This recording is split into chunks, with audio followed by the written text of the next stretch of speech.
Welcome back to the Glint Standard. I'm a new face. My name is Jake. I'm usually behind the camera, and today we are talking about past versus present advertising.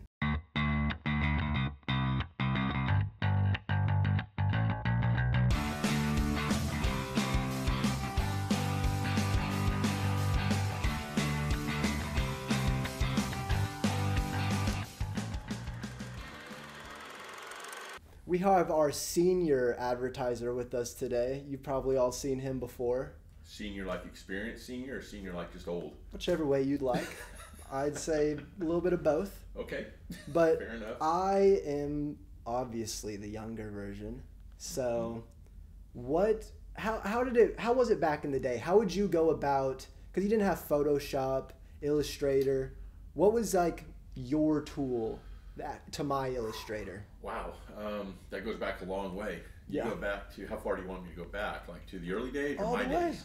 Your days. Okay, let's start with my days, because you can go back a little further than that. But unbelievable, I know, but you can. I didn't think history went that far. Yeah, it does.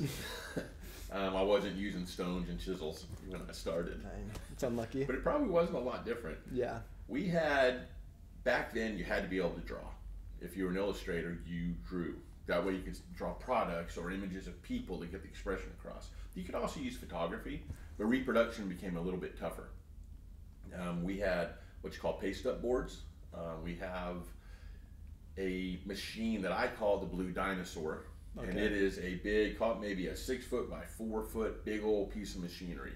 And you would code on it. So code in its early days, you would put code in the beginning, tell it what you wanted to say, pick the font, the size, the leading, blah, blah, blah, and put it in there.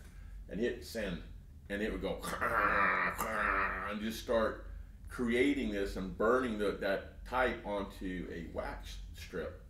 Piece of paper is the best way to explain it. Yeah.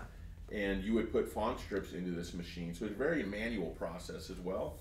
And when this thing came out and it was processed in that same machine, you hope you'd spec everything right, because if your leading was off and it wasn't spec right, it's too expensive to run it again. So you would take every line of copy, slice it, shift it all up just a hair manually on a board. So that piece of wax paper would go through a hot wax machine. It'd go onto a board. You would cut it with an X-Acto knife, put all that in position, and then you would take your imagery, graphics, and tie those into your layout. And then you would do your layout with pencil first, go, this is what we want to do. And then you're creating this board to match that layout. You take that board, you go start shooting film of the board.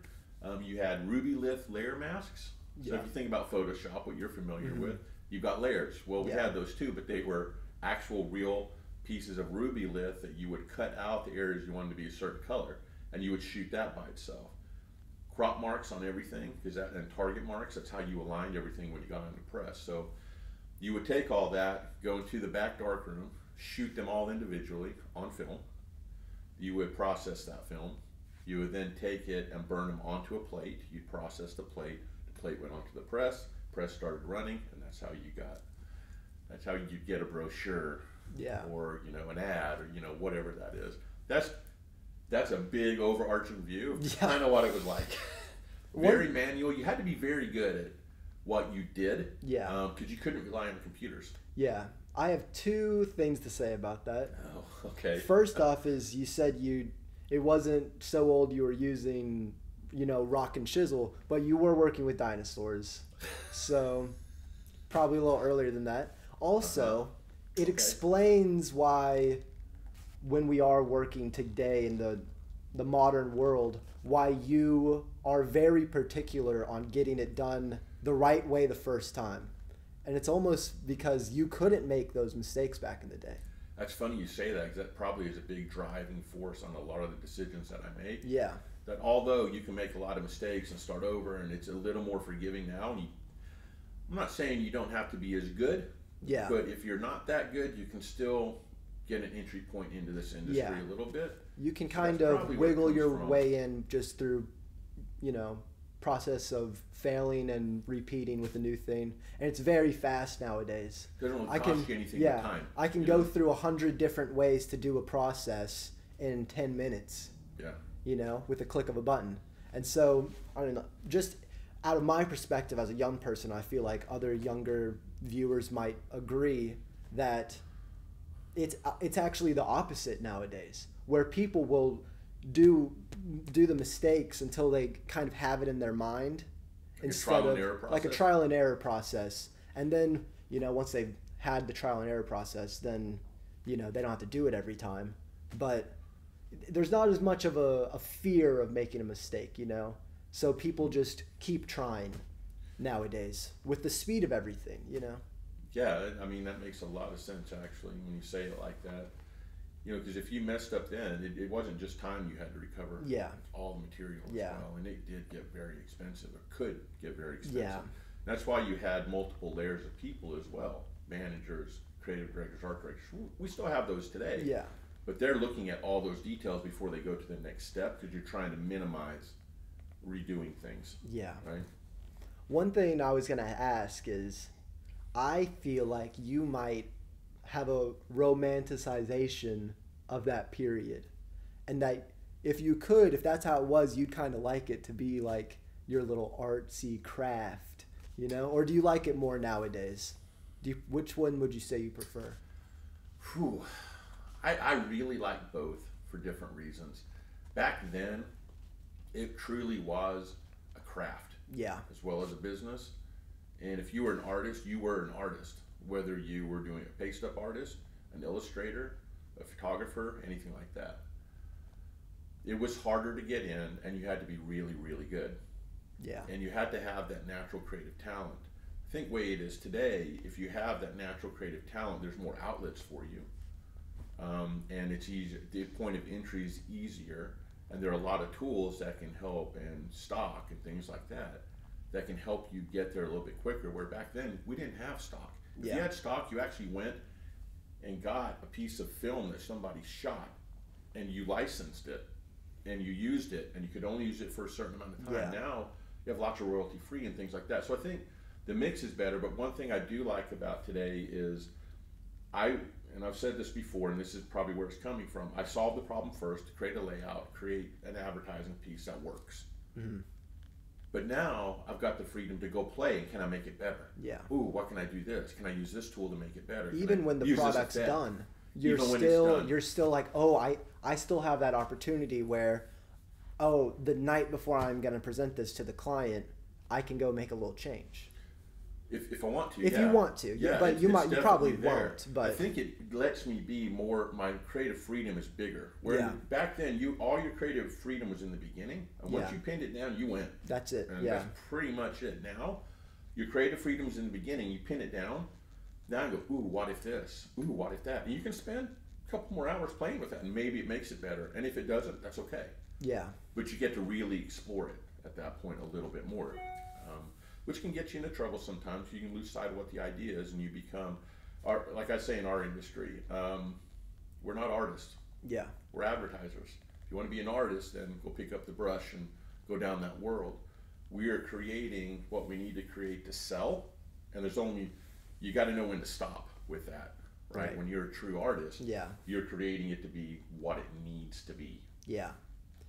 One thing also, though, is that researching all this stuff, like the paste up boards and all this, you kind of find similarities in how you solve problems back then and how you solve problems now. And kind of like, if you have a client and they have their logo, right now we have a PNG file of their logo that we can pull up and use in anything in 10 seconds. Mm-hmm. But you want to hold up your stamp and show it off a little? This is pre-me, just so we're clear on this. Oh, yeah, okay. That's the same. A little stamp, wooden block. You got metal on the front. Really cool. This used to be how you would do imagery. And also, if you had words, you would stack those all in, then jam them all together. And then it's like a stamp. You would actually throw ink on the front of it. I mean, I have done this before. That's what's scary about it. But because I thought it was fun. Yeah. See, you do romanticize it. I do. But then you cover it with ink, and then you throw the paper on and stamp it down on there, and that's how you get the imprint. And there's something very tactile about this, and just intentional. Yeah. that makes it so great. And I always talk about intention here, and that's probably where that comes from as well. And if I look at that line of copy I was talking about before and the leading's off, I can look at almost any piece and immediately go, there's something wrong. Something's off between those two lines of copy. Yeah, text. Especially with the and I can stamp. pick it up immediately, right? Because it's, I mean, from back in the day, it's ingrained in you to notice those things, you know? Yeah. And it's like, it's a little different nowadays because because me growing up, whenever I'm reading things online, generally it's all perfectly spaced. It's done by a computer. And so if there's a little thing that's wrong, in my brain, I think that's fine, you know? But in yours, because you're in this world where, you know, you're putting on every letter. You're you're paying attention to every letter you're putting detail, on. Yeah. It's just where all it comes from. It's funny because I look at that stuff and I go, wow, why is the spacing so goofy here? And I kind of accept some of it now. Yeah. And it's hard. People from my generation that have been doing this for a long time in this industry even had a hard time accepting digital printing. Yeah. Because it was on press, it was real ink, and now it's basically high-end color printers. Mm-hmm. But that's come a long way as well. But you can't control it like you used to. Yeah. And it's, you know, you feel like you give up a little bit of the quality and I don't know what the other word is, but really the passion of what that craft is. I think that tactile, you know, sense of it is right. It's a little different, and it feels more real, like or permanent, you know. Yeah, when you're done, you're very proud of it. Yeah, you know, and it's there. You've got it in front of you. And nobody else in the world. Yeah, you can't find knows it. that you know you have that drive for, but you know it's right. Yeah. One of the words. So when I was younger, I was also a stripper, and that was a term, not a dancer, not dancing in the clubs.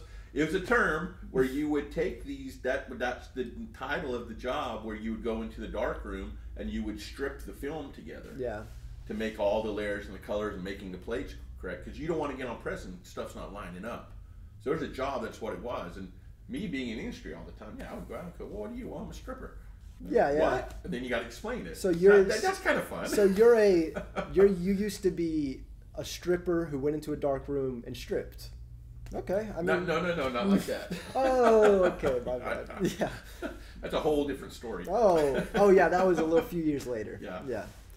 But one thing also is I was just trying to come up with, you know, ties, and one of the things you brought up was a artograph, which to me is kind of just Photoshop back in the day. And let me. Okay. So you take two images, right, and you want to combine them. You put it on the artograph. You trace it out how you want, and you've kind of manipulated two images together. And it's bare bones, but that's the closest thing to Photoshop that I could find to me. What do you think about that? Or was that not the deal, really? Artograph. Here's the purpose of artograph. Also, an artograph is kind of like a portrait. It is. If you think about it, just a little bit different. Thing, right? Light table. Artograph projects, and light table you're seeing through. Right? And the reason those came around, they became popular because even today, speed, right? Yeah. People want things faster and faster and faster. Mm-hmm. And if the faster you could produce, the more money you could make, right? Yeah. As an agency. So instead of, you know, hand drawing everything, just looking at it, what you would do is you'd use the artograph either to project it onto something. It was going to be big. That's what you did. Yeah. And you get the rough outline of, say it was a face, and you know, here are the ears, there's stuff, and blah, blah, blah. And then you're going to go in and you're going to fill it in with, I don't know, pastels, watercolors, whatever you're doing. Mm-hmm. The tracing table is exactly the same way. You're just laying it down, you're working in this because it's a smaller format. Yeah, smaller, yeah. Right? Mm-hmm. That's really the purpose of that. But what I bet you didn't know, if you go back and you really do some history on 1800, I think 1800s, some of our world famous painters use an artograph. Yeah. To help them get down the path. It's weird, just a little side note. Did you know that Abraham Lincoln could fax a samurai? All of those things were things that you could do at the same time in history. What? What? Say that So again? when Abraham Lincoln was alive, he could have faxed a samurai in Japan. Because the fax machine was invented a few years before Abraham Lincoln became president, and the samurais were happening when Abraham Lincoln was president. Just a little fun thing, but it doesn't have They anything. fax it with a pigeon? Like Well, give it no, to a pigeon it's and off like you go? it's a fax machine. Basically, at the start was The idea of what it is. like no, it was literally the telegraph. You get your little Morse code, so the fax machine just printed that out. Okay. And it was still Morse code, but technically, Yeah, I could have sent those messages. Yeah. But yeah, you're right. I wouldn't have think some of these like famous painters back in the day had this technology, even though it's not even technology now. But you just don't think about that. Light mirrors, that's Yeah. all it is. And it's pretty recent, history. Really it is, yeah. Yeah. If like you've seen a black and white picture of a painter, he's probably using that stuff, Maybe so. Maybe. I Yeah. mean, it's weird to think that those are the Yeah, same. people call it cheating. Yeah. I mean, you can do what you want to with it, right? Yeah. I think of art as if it moves you, do you really care how it got there? And purists do. Mm-hmm. And not every painter all the time used it. Sometimes, depending on what it was. But if you want to get proportion on something massive, Yeah. you've got to have a tool to make that happen. Now, you still have to know how to use the tool, and that goes back to today as well. You have all these tools. Yeah. And Adobe Suite of Products is a great one. Those tools are great, and you can fumble along with those without knowing them very well. But if you want to be very good, you have to know those tools. Yeah. Otherwise, it's like showing up at a construction site and you got a hammer with no head on it. Right? Yeah. You have the tool, but it's not going to do anything for you. Yeah. So. Yeah. Yeah. What is the Blue Dinosaur's real name? Because you say only you call it. Golly. What is it? How no one will be able to find this thing ever. Probably not. I don't think I was the only one who called it the Blue Dinosaur, Yeah. but I mean, it might have been. Yeah. I don't remember, Typecast 3000 or something. Oh maybe. yeah, it's got some It's gotta be industrial something like name that. like It's got to that. have a 3000 Yeah. or a 4000. You know what I mean? It's got to have We'll that find numbering it. system Oh, we'll from find back then. But that was, I want to say, I was using it 80, 89, 90, 91 maybe, that time period. So it would have been around then. Because we're still doing pay stuff. Yeah. Computers weren't working at that point. Yeah. For our industry. Yeah. Anyway. It's weird. No. 30 years ago. Didn't seem like it's. I know. It seemed So like it much was is much longer. So much is gone. Yeah. Tells you how young I thought you you are. were 75. Right. I look good for 75. Yeah. That's why it's senior from experience, not from age. Okay. Right. Tie back. Yeah. Call back to the start. There you go. I think that's it though. I think that's our episode. Awesome. So if you guys liked that, we could talk about some more advertising history maybe in the future. Let us know in the comments. Anything else you want to say? No, I mean, we always love the comments. Agency at theglintstandard.com will get you directly to us. And if you want to know what it was like when I was starting out, I'm happy to share. I love to talk, as you can probably tell. So You might have to write him a letter though, because he traditional does. letter with a stamp. Yeah. That's been Yeah, made get with the one stamp. of made with one of these. Yeah, he wants a special advertising stamp on the front. There you go. That'd be pretty awesome. And if you do that, we'll give you $1 million. Yeah, we're not doing that. Okay. All right. That's it. Thanks for watching. Give us a thumbs up if you like this episode, and also leave us some comments or questions. If you want to subscribe to the podcast, go right here. And if you want to watch past episodes, check it out right there.